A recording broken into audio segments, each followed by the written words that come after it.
Hello, welcome back.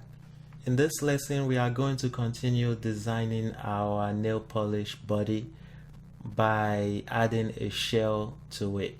So what a shell does is a shell makes this nail polish hollow, because right now if we section it, it is a solid part. So we want to add our hollow part into it. So to start, let's click on the shell, and the shell tool is very simple. So what the shell is going to ask you, the first thing is you want to select a face to remove.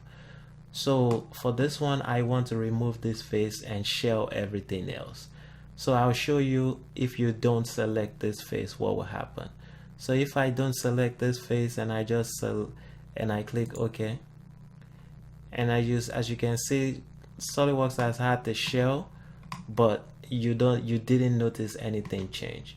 Why? Because if I section it, now you see that it's hollow and SolidWorks just had the shell around it. So that is why you always want to select the face.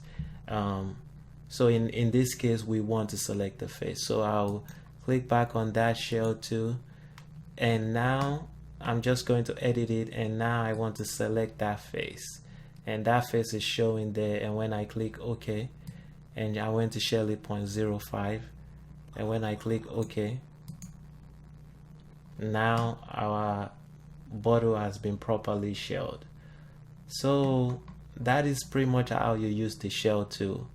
And to do a couple of things to this part, let's add another fillet down here, which is 0.1,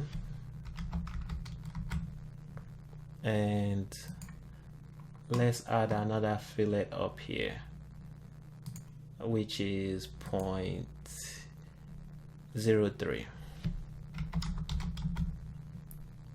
and we're gonna click that edge as well and click OK.